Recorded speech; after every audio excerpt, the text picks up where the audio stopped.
তোমাদের মধ্যে সেই ব্যক্তির দিন, সেই ব্যক্তির ইসলাম সব থেকে প্রিয়, সব থেকে ভালো, যার মুখের দ্বারা এবং হাতের দ্বারা অপর মুসলিম, অপর জন, অপর ব্যক্তি নিরাপদে থাকে, শান্তিতে বসবাস করে।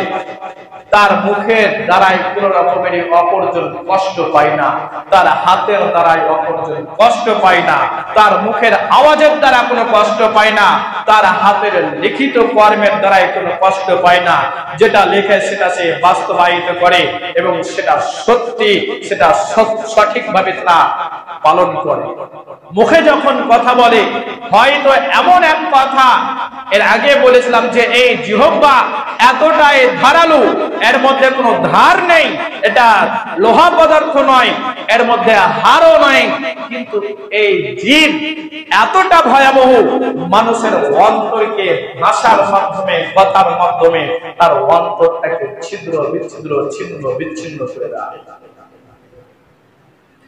এই ব্যাপারে আল্লাহ রাসূল সাল্লাল্লাহু আলাইহি ওয়াসাল্লাম বললেন যে ব্যক্তির দ্বারা, তার মুখে এবং হাতের দ্বারা অপরজন সংরক্ষণ থাকে, অপরজন শান্তিতে বসবাস করে, অপরজন তার কাছে শান্তি পায়, সেই ব্যক্তির ইসলাম সব থেকে আল্লাহ রাব্বুল আলামিনের কাছে ভালো এবং আমার কাছে ভালো, আমার সাহাবাদের কাছে ভালো এবং উম্মতে মুহাম্মাদি কিয়ামত পর্যন্ত এই যে জারি রাখবে যে কোনো কথার মাধ্যমে, হাতের মাধ্যমে অপরজনকে কষ্ট দেবে না।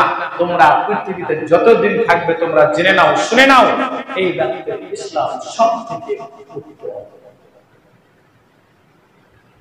বর্তমান সময় আমরা করি কি, যত রকমের কষ্ট, যত রকমের বাধাদায়ক কাজ আমরা মুখের মাধ্যমে এবং আমাদের ল্যাঙ্গুয়েজ, আমাদের ভাষার মাধ্যমে, আমার মুখের আওয়াজের মাধ্যমে আমরা কষ্ট দিতে থাকি।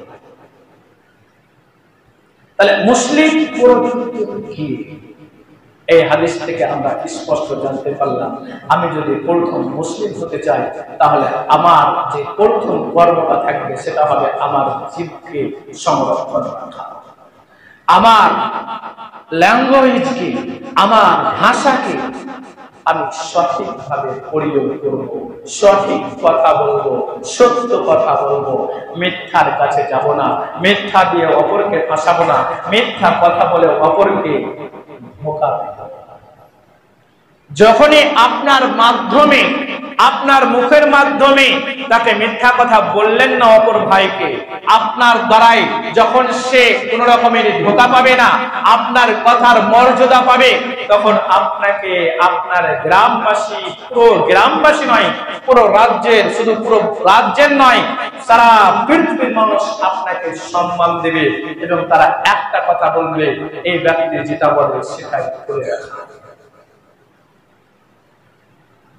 তাহলে আমাদের মুখ থেকে তাকে দোয়া দিই, যে আশ্বাস আমরা পাই যে যেটা বলে সেটা সে বাস্তবায়িত করে, যেটা করে সেটা সে বাস্তবায়িত করে, যেটা লেখে সেটাকে সে বাস্তবায়িত করে।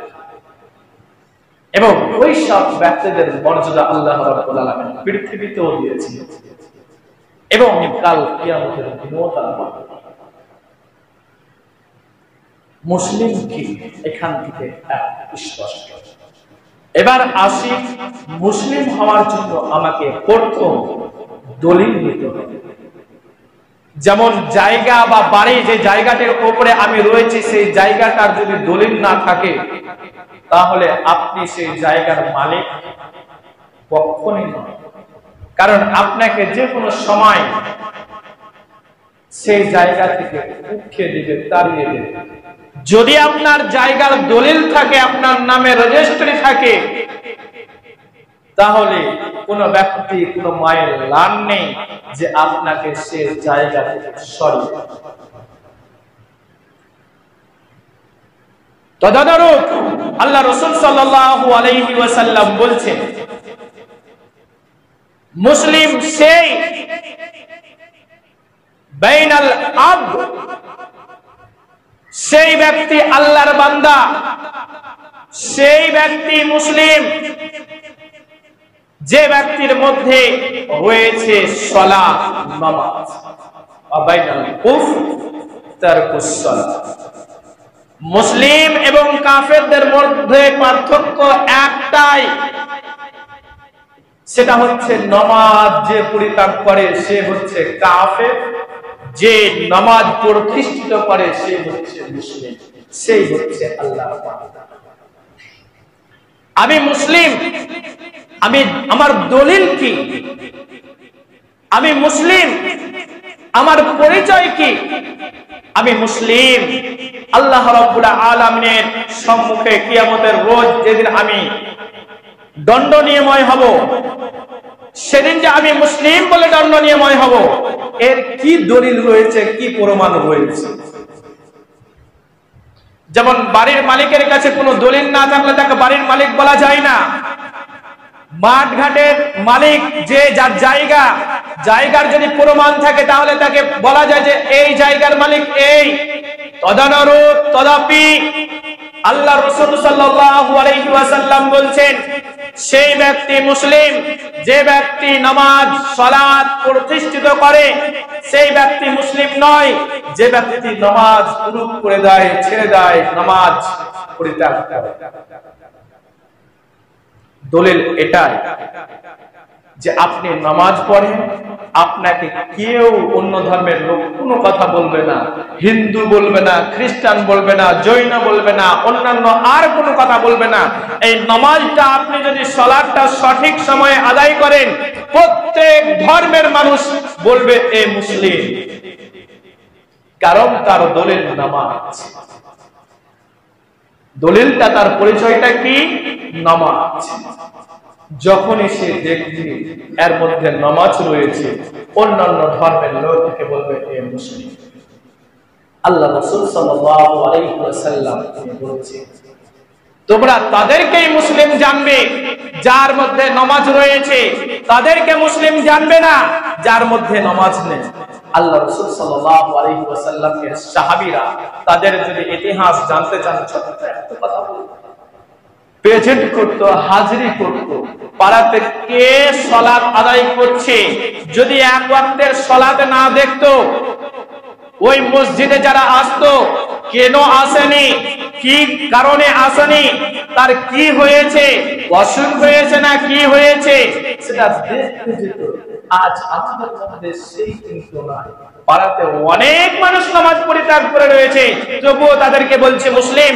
আল্লাহ রাসূল সাল্লাল্লাহু আলাইহি ওয়াসাল্লাম এবং তার সাথী সাহাবায়ে কেরাম রাদিয়াল্লাহু তাআলা আনহুমারা তিনারা তাদেরকে মুসলিম বলতেন না। যিনারা নামাজ পরিত্যাগ করতেন তাদের দলটাকে একটা ভাগ করে দিয়েছিলেন, আর যারা নামাজ পড়তো, সালাত প্রতিষ্ঠিত করতো, তাদেরকে একটা দলে বিভক্ত করে দিয়েছিলেন।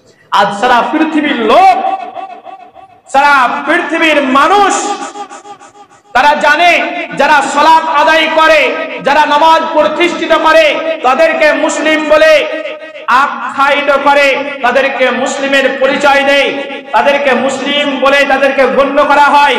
আর যারা নামাজ পড়ে না, তাদেরকে কোন ধর্মের মানুষ